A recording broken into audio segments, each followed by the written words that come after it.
What's up, Tailgaters? You're in the booth with Tailgate Nate today. The road to predict all 136 FBS level college football teams this summer takes us to Logan, Utah. The Utah State Aggies out of the Mountain West Conference are up next. And for this Aggie program, another new head coach has entered the mix and a chance to hopefully bring this program back towards the top of the Mountain West. My name is Nate Pope, otherwise known as Tailgate Nate. I want to thank you all so much for clicking on this video, but most importantly, for helping to support the channel. You want to support the channel even further, then please go down below, hit that subscribe button, and ring the bell. Turning on notifications ensures you don't miss an upload for the rest of prediction and during, or I say for the rest of prediction season and during the college football season as well. I am a sports media graduate delving into the professional world of the industry. So if you want to see all the cool stuff I get up to while still being up to date, what goes on this very YouTube channel, give me a follow. Twitter, Instagram at TailgateNate29, and you can feel free to even email me at tailgatenate29@gmail.com. I want to thank you all so much for supporting and interacting with me and the channel in whatever way you may be doing so. And now with all that said and done and out of the way, Bronco Mendenhall. He's been around the block, been in the head coaching scene for a while. He is now that head coach for the Utah State Aggies. Was originally back at New Mexico. He's been there over the past couple of seasons. Decided that he wanted to get into a different Mountain West program and has taken the job here at Utah State. It's been a team that has struggled over the past couple of seasons ever since I believe they won the Mountain West Conference. Again, that big upset against San Diego State back when San Diego State was really rolling under Brady Hoke as well. And so Utah State, absolutely a team that can get back up there. They've done it before, having to replace a couple pieces. We'll see if they can do it here in 2025. As we do preview predictions here on the channel, well, we are going to go through a roster overview where the offense is going to be over here to the left and the defense is over here to the right. At the end of the video, we are going to go through the Aggie football schedule where I will give it a game-by-game preview and prediction. And overall, this video is here to tell all of you what I think about the Aggies here in 2025. Now, before we do get started, right down below me are returning production numbers. They're courtesy of ESPN. They factor in portal additions, but really only up to a certain percentage. What's more is down below that. Recruiting and transfer portal links for the class of 2025 are all according to 24/7 Sports. We start with your offensive coordinator, Kevin McGibbon, and the offensive side of the football, which before we dive into the talent, you do have to note down below me, 19% returning production out of 136 teams across the country. Utah State is second worst in the nation in offensive returning production. They are only behind Miami of Ohio, and of course, we know how much they lost on the offensive side of the ball. Utah State is losing a very similar amount of that. They lose everything. I mean, everything from last year, except for one pretty major piece, and that's at the quarterback position. Now, albeit your lead quarterback last year was Spencer Petras, or I should say 2,315 yards, 17 touchdowns, 11 interceptions on 65% completion percentage. Obviously, he did not have the best seasons at Iowa. Last year probably was not the best season that you could have either, but it was an upgrade from what we have seen Spencer Petras do in the past. And overall, Petras was a pretty solid quarterback for Utah State last year. However, he did not play every game. There were some games where the Utah Ute, Bryson Barnes, took over, and overall, he really was pretty solid as well. 856 yards, 12 touchdowns, and 6 interceptions on around 61% completion percentage. Petras threw 327 passes last year, while Barnes threw 126. So again, these guys played in, I think, a pretty similar amount of games when you go check it out. I think obviously Petras got more playing time, but they got pretty similar usage rates. And Bryson Barnes is a guy that again has gone out and done stuff with Utah too, has a lot of experience over with that program, including in 2023, where he was that primary passer for the Utes after Cam Rising went down with injury. This year, he's probably going to be that lead passer this season. When you take a look at the rest of the Utah State back room, you do have Anthony Garcia transferring in here. He is mentioned. He's over from Arizona, also formerly of San Jose State. I think he's going to push Bryson Barnes and control for that quarterback position, but I do think because of how much experience Bryson Barnes does have, I think Bryson will get that starting quarterback position. But as we transition into the run game, Barnes also really is a guy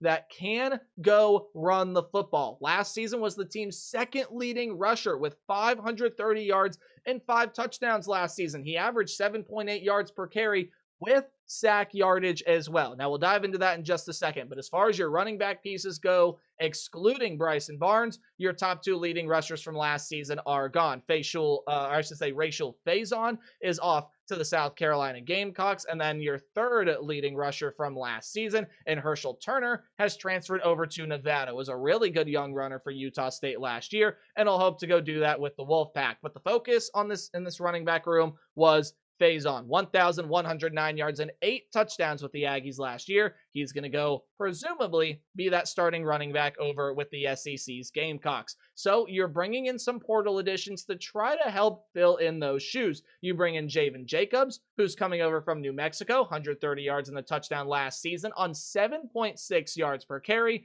as well as Miles Davis, who is coming over from BYU and has right around 150 yards over the past couple of seasons on 34 rushing attempts. Yards per carry average right around 4.5. So those are going to be the 2 main primary pieces in the backfield for Utah State this season. And I do think they're going to be, some pretty solid pieces overall for this team. When you are talking about the wide receiver room, every major wide receiver piece, every major pass catcher for this team last season is off and gone. You're going to lose Jalen Royals. He is now with the NFL's Kansas City Chiefs.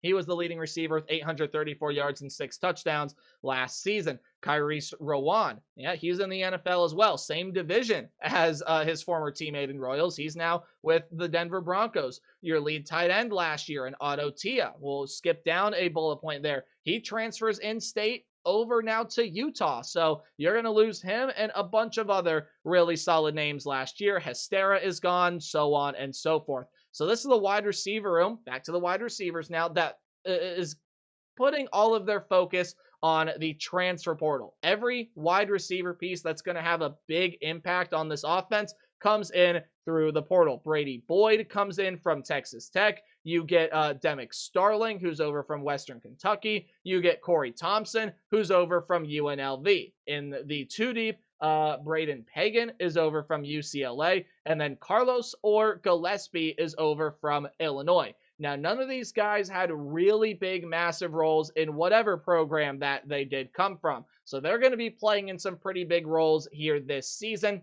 especially those first 3 names that I mentioned, and Thompson, Starling, and Boyd. In the tight end room, graduate students, not transfers, are going to highlight this tight end unit. Brock Lane, who's a graduate, Josh Sturzer, who's a graduate, and they've been with this program. They are not transfers. They are not former transfers. They've been with this program. They've waited their turn. They'll highlight the tight end room this year. As far as the offensive line, 2 starting roles are going to need to be filled, and there are some portal pieces that are going to help keep that constant success from last season.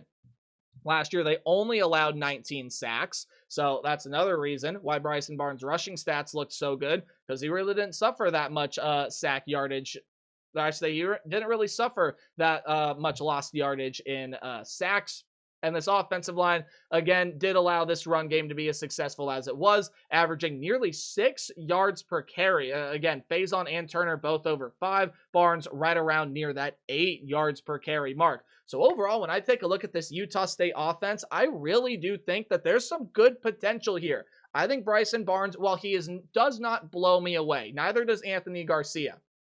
I think Bryson Barnes, with his rushing ability, can be a really dangerous weapon. And albeit you lose a lot of talent from last year, you still got some solid pieces here. Are you as talented in the skill position room as you were last year? I don't think so. However, if the offensive line can keep up that success, Bryson Barnes is a good quarterback, I think your offense is going to be solid enough here for Utah State. Defensively, your defensive coordinator is Nick Howell, and a lot in this system is going to change now that Bronco Mendenhall is in. He's bringing in his coordinators, so on and so forth. And the defense is a much needed improvement project. I think I worded that pretty weirdly over here. Basically, all that says is this is a team that really needs some drastic improvement. The offense last year, again, was pretty darn good, coupled with that passing attack and that rushing attack. I think they had nearly 450 yards per game last year, and I could be way off on that. I know at least they had 420 yards per game last year, if not 425. But this defense allowed nearly similar of that, and I know for a fact they allowed more yards than the offense was able to gain last year, and so that's why this defense has really got to start turning it around. However, 43% returning production for a new coaching staff is a pretty good starting place. There are a lot of starting pieces that are going to leave this defensive front. Okay, whatever. However, Gabriel Iniguez, and hopefully I said that last name correctly, he's going to be coming back on the interior as one of the lead defensive linemen. 29 tackles for him last season, and you're going to pair him with a couple of transfers as well as a guy off the edge in Anoka Miguel. Again, hopefully saying that on the defensive side, I'll just say I apologize for any mispronunciations. There are a lot of names that I am likely to butcher. However, some other transfers coming in on the defensive front. Tyree Morris is over from Lafayette College. You are going to get John Gayer over from College of San Mateo to presumably be that starting edge rusher, if not a returner, and Carl Neesmith will sit behind him. And there are some other returners and transfers that you can mention in there as well.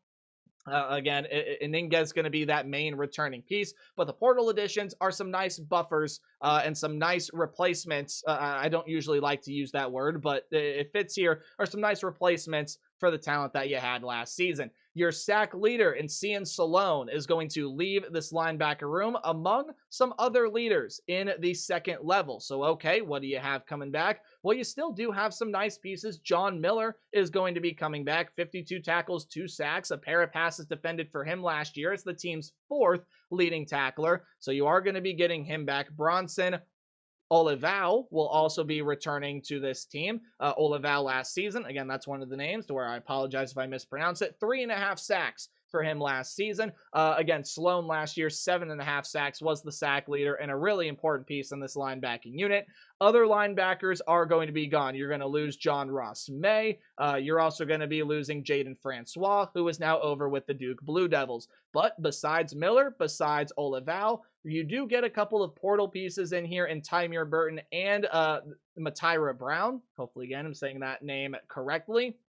This is a linebacker unit that I still think has some good solid talent here and could help set a nice foundation to which you can work and build this defense. In the secondary unit, Ike Larson is a lone returning piece. He was pretty darn good for the Utes last season, second leading tackler with 80 tackles, and actually led the team out of the safety room with 9 passes defended and did have an interception last season as well. Now, you are going to be losing some really good secondary pieces on this defense. However, some good portal pieces are coming in. Noah Avenger is one of them over from New Mexico. 91 tackles, 5 passes defended, 2.5 tackles for loss. Did have a pick with the Lobos last year, so that is a really good pickup for this Utah State team. He's going to play corner for you, among some other pickups. Brevin Hamblin, Bryson Taylor, Bobby Arnold, and some others that'll sit in that second and third string room. So, again, you do have to replace some important pieces, but especially Noah Avenger. That is a massive portal get in that secondary, can really help turn around some of the struggles in this past defense from last season. The portal is also going to overhaul your special teams unit. You're going to bring in a ton of transfer kickers and punters because that's your special teams report. Kickers are people too. We got to show them some love. So overall, you take a look at this defensive side. Again, there is a lot that needs changed and a lot that needs fixed. Well, Bronco Mendenhall and his staff, I think, can do that. While I still don't think it's going to be a spectacular defense, expect some slight improvement at the very least from what you saw last year. And if this offense can be as dynamic as it was last season at points and be able to complement really, really well, if not lead this team at points, well, Bronco Mendenhall could have a more successful season than most are thinking here in year 1 in Logan. Well, let's now take a look at the Utah State 2025 football schedule. You see it in beautiful display right over here. Oh, but before we do dive into this, I want to turn your attention right down below my face cam here. Odds are brought to you by FanDuel. Not me telling you to go place your money because I am no betting expert. You do what you want with your money, and they are current as of recording this video. As always, in the odds market are subject to change. They just give you some nice, good context to how the people in Vegas perceive Utah State to do this year. And we know it's going to be quite the long shot for them to get into the playoff, to win the conference, anything like that. So I always say the important number you watch for with these group of 5 schools is the one on the very far right. That 4.5 over under win total. That is the number you are watching. It shows you, hey, Bronco Mendenhall could see some promising signs this year in Logan, but it overall is going to be a struggle of a season. Let's see how it plays out.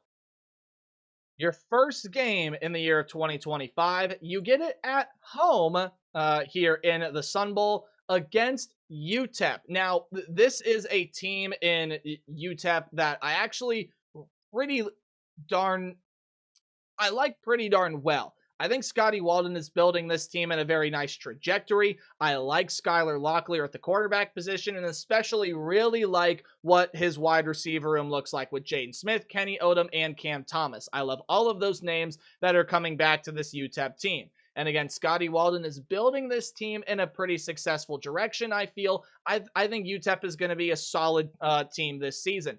However, I do think that this game here is going to be the battle between two offenses. Which offense is going to click more? Which offense is going to have the better chemistry? And that might very well at the end of the year prove to be UTEP. But especially when I look at these two teams' defenses, I do think the UTEP defense has also got a long way to go. And so this game becomes a little bit of a 50-50 split here. I really could swing this one in either direction, and you can make the case on why either team wins this one. And for UTEP, that game at the end of the year could prove them getting into a bowl game or not. However, for Utah State, I think with the defensive transfers, they step up, make enough plays at home to open the season with a win. UTEP, I think, is going to be a pretty solid team that a lot of top contenders in Conference USA are going to have to watch out for this year because I think they got some good talent. But much like Utah State, the building process still going on with the Miners. I think the Aggies get the better of them at home, but man, it's going to be close. One of the more underrated games in the G5 ranks between two G5 teams to open up the college football season.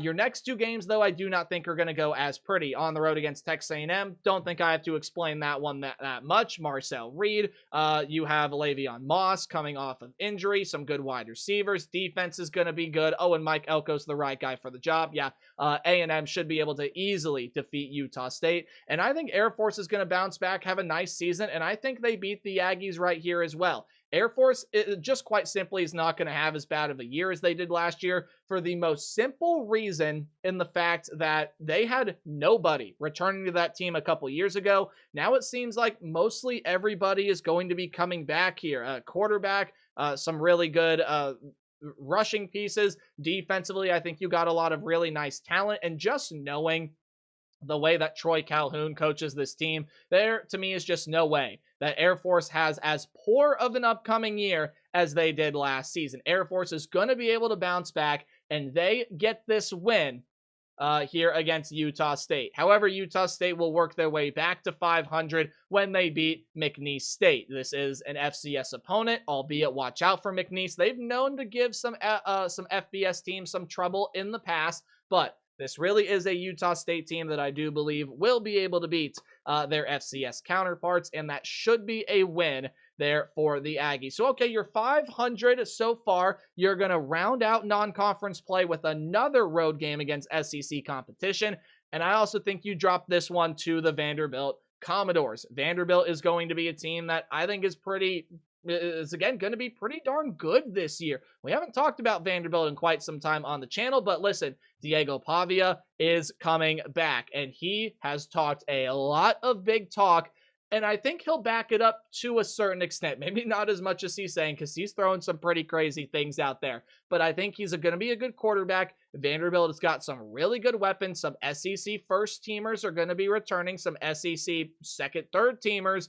and honorable mentions are going to be coming back offensively and defensively. I think Clark Lee has already done a phenomenal job, and this year, Vanderbilt can be pretty scary, especially if Diego Pavia is going to go sicko mode on the SEC. So I'd watch out for Vandy if you're a fan of any one of the teams in the Southeastern Conference that has Vandy on the schedule. Anchor down here this season. So when I take a look at the rest of this Mountain West slate, I mean, to be quite honest with you guys, this is a really, really tough Mountain West slate for Utah State. You don't avoid any of the big names. So you've already played Air Force. I think you lose that game. You look towards the end of the season, UNLV, Fresno State, Boise State to close out the season. I mean, what a ridiculous stretch to end it. So you got to make your money in conference play early here. And it starts out with a road game against Hawaii that I still don't think goes your way. I think Hawaii is going to be a pretty solid team. They have a couple of swing games to decide if they make a bowl game or not. This very well could be one of them right here.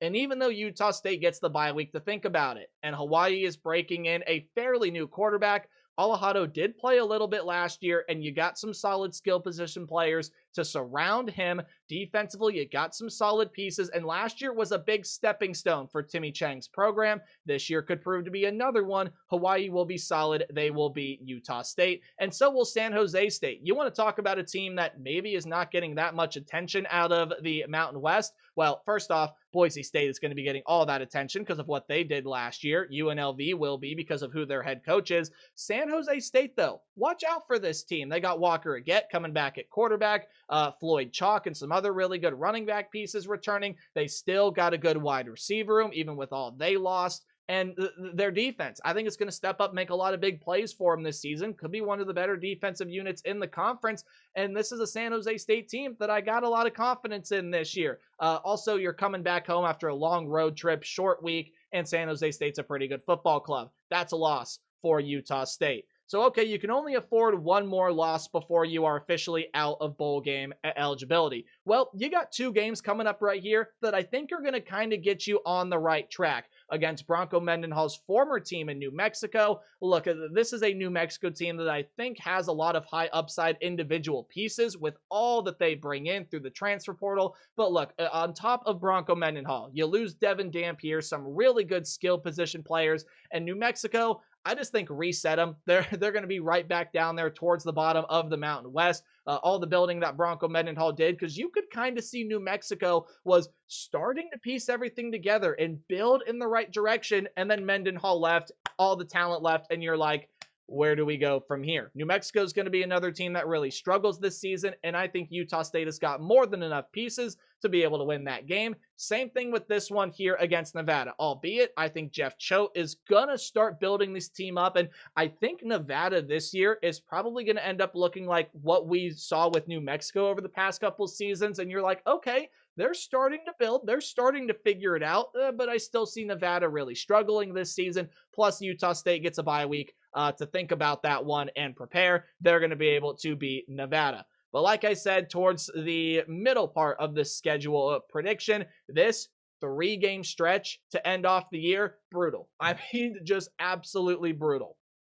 Probably the 3 teams that are getting, I was going to say probably the 3 teams getting the most media coverage, but I can't say that accurately. I know 2 of them are for certain, and the second leading one is right here with UNLV. I know how much talent they lose. They lose everybody from last season, especially Ricky White at the wide receiver position. Some really good defensive pieces. I mean, you're losing a ton of talent. New starting quarterback, and you're going to have a new head coach because Barry Odom is going to go off to Purdue. So what are you going to do? Well, you just hire a really good head coach that was sitting at an ESPN desk at Dan Mullen, and you're going to utilize his talents. He was a good head coach at Florida, guys. He'll be a good head coach over here, and I love the roster that he has built. I still think UNLV is the best team or the most capable team of being able to dethrone Boise State in this conference. I think UNLV is that good, and I do think they're going to be a nice, solid team this year. Fresno State, they're getting Matt Ensick quarterback, as well as E.J. Warner, who transferred over from Rice, is now going to be playing quarterback there. And I think Fresno State's going to be a team that is going to see its ups and downs this season, but overall will have a pretty successful one as Matt Entz looks to break in. And I mean, what more do you want me to say about this Boise State team? No Ashton Jeanty. Okay, I don't think that's going to be much of a problem this year. And it's not to say that they're going to miss Ashton Jeanty. Trust me, they are. But Maddox Madsen's coming back. He's got some good wide receiver pieces. Bronco fans love Sire Gaines. Now, I don't think he's going to be as good or productive as what Ashton Genty was.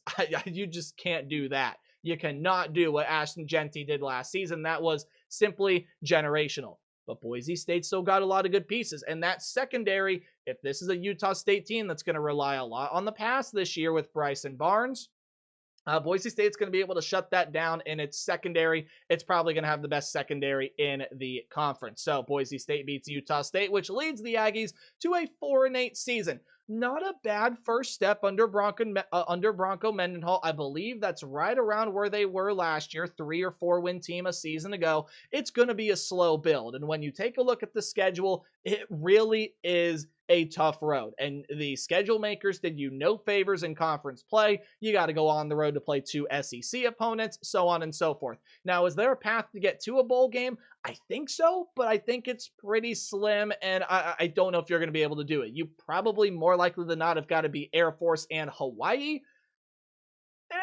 Even winning one of those games to me, okay, maybe the Hawaii one, you could talk me into it, but Air Force, I'm holding pretty firm on that Falcons win. So building process is going to begin here for Bronco Mendenhall. But if he is here sticking around long term, I think there's a pretty good chance that Utah State's just going to keep building. And I'm not going to say they're going to jump Boise State, UNLV, San Jose State, but they'll get towards the top of the Mountain West over the past couple of seasons, or whatever conference they're going to be in, of course, with all the realignment. Hey, but let me know what you guys think about the Aggies in the comment section below. I'm going to stop rambling, and remember to play hard but tailgate harder. See y'all tomorrow with some more videos. Goodbye.